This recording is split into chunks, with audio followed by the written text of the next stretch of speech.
2023년 11월 10일 금요일 밤 예배에 하나님께서 우리에게 주시는 말씀은 베드로후서 1장 12절에서 21절 말씀입니다. 함께 봉독하겠습니다. 그러므로 너희가 이것을 알고 이미 있는 진리에 서 있으나 내가 항상 너희에게 생각나게 하려 하노라. 내가 이 장막에 있을 동안에 너희를 일깨워 생각나게 함이 옳은 줄로 여기노니 이는 우리 주 예수 그리스도께서 내게 지시하신 것 같이 나도 나의 장막을 벗어날 것이 임박한 줄을 알미라. 내가 힘써 너희로 하여금 내가 떠난 후에라도 어느 때나 이런 것을 생각나게 하려 하노라. 우리 주 예수 그리스도의 능력과 강림하심을 너희에게 알게 한 것이 교묘히 만든 이야기를 따른 것이 아니오. 우리는 그의 크신 위엄을 친히 본 자라. 지극히 큰 영광 중에서 이러한 소리가 그에게 나기를 이는 내 사랑하는 아들이요 내 기뻐하는 자라 하실 때에 그가 하나님 아버지께 존귀와 영광을 받으셨느니라. 이 소리는 우리가 그와 함께 거룩한 산에 있을 때에 하늘로부터 난 것을 들은 것이라. 또 우리에게는 더 확실한 예언이 있어 어두운 데를 비추는 등불과 같으니 날이 새어 샛별이 너희 마음에 떠오르기까지 너희가 이것을 주의하는 것이 옳으니라. 먼저 알 것은 성경의 모든 예언은 사사로이 풀 것이 아니니 예언은 언제든지 사람의 뜻으로 낸 것이 아니오 오직 성령의 감동하심을 받은 사람들이 하나님께 받아 말한 것임이라. 아멘. 베드로는 여러분들이 제 말씀을 알고 이미 진리에 서 있지만 내가 이 말을 하는 것은 여러분들이 항상 생각나게 하려 한다. 그렇습니다. 우리는 우리의 신앙이 이제 이만하면 되었다라고 하는 그런 단계는 없다고 그랬죠.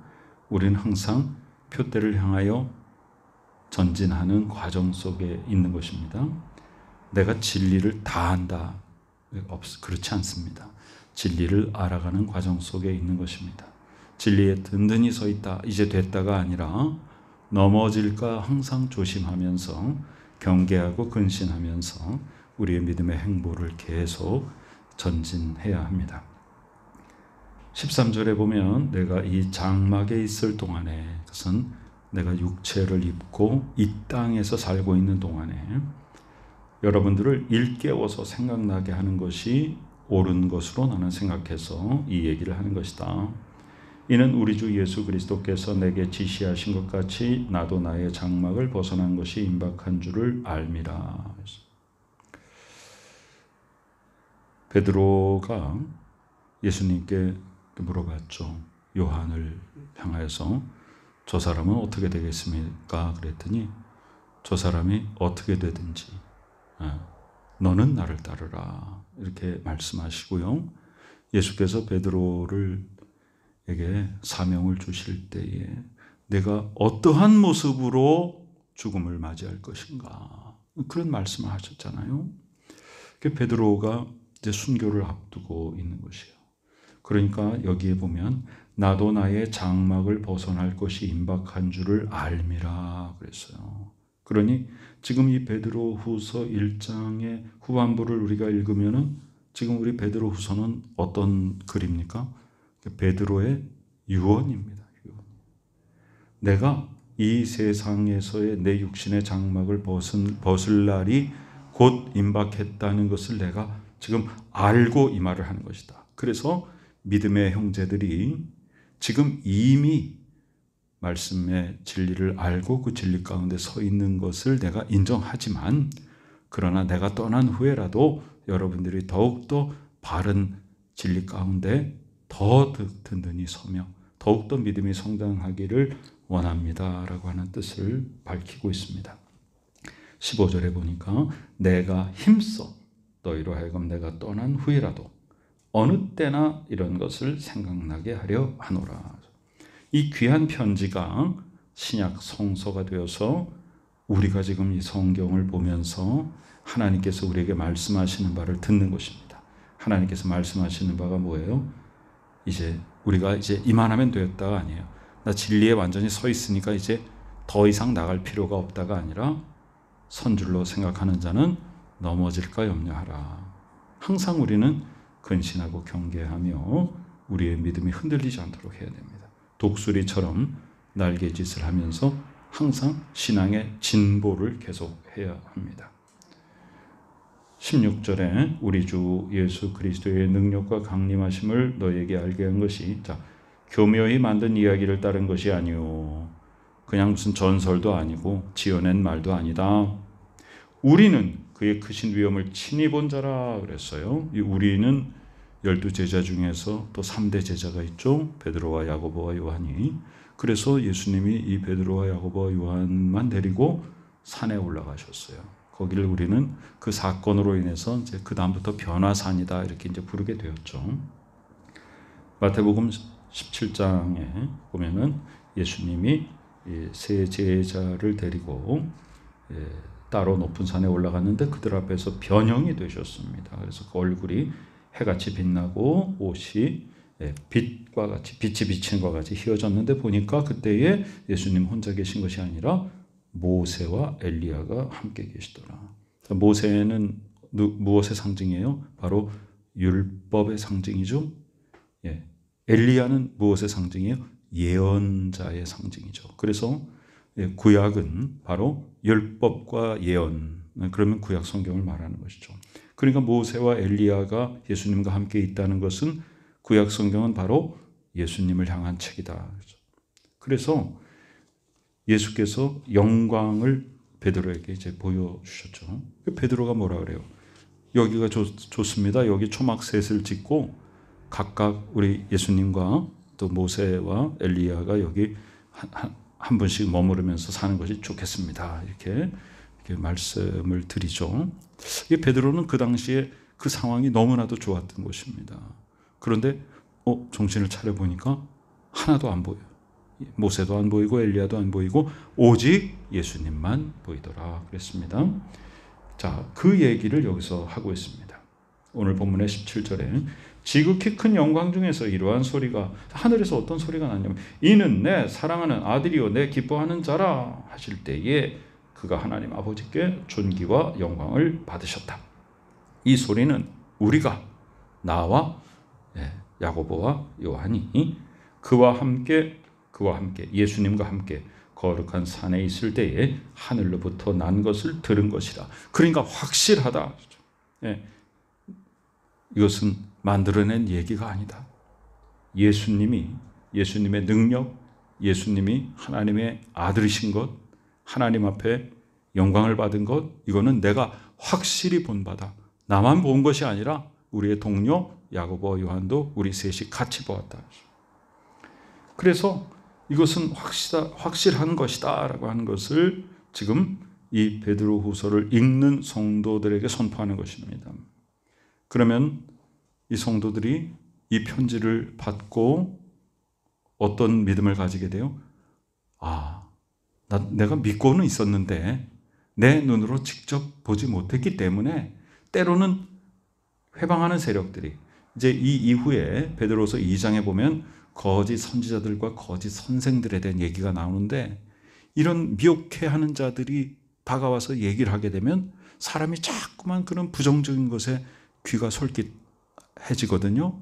그러나 베드로 사도가 이 편지를 써가지고 혹시라도 미혹해하는 자들이 와가지고 그 믿음을 흔들어 놓으려고 해도 내가 지금 이런 유언적인 메시지를 하는 것, 내 눈으로 직접 보았고 나만 본 것이 아니라 나와 함께 야고보 사도와 요한 사도도 보았다라는 것을 베드로가 선포함으로써 성도들이 믿음을 굳건히 하고 미혹해하는 자들이 와도 넘어가지 않고 흔들리지 않게 하는 것이에요. 그러니까 우리는 항상 반복해서 말씀을 묵상해야 되는 것입니다. 한 번 받은 은혜가 그대로 유지되는 것이 아니에요. 계속해서 은혜 위에 은혜가 더해져야 됩니다. 그런데 19절에 보니까 또 우리에게는 더 확실한 예언이 있다. 이게 성경 말씀이에요. 예. 더 확실한 예언. 무엇보다 더 확실한 예언입니까? 내가 눈으로 본 예수 그리스도의 영광보다 더 확실한 것이 바로 성경 말씀이다. 이게 굉장히 중요한 것이죠.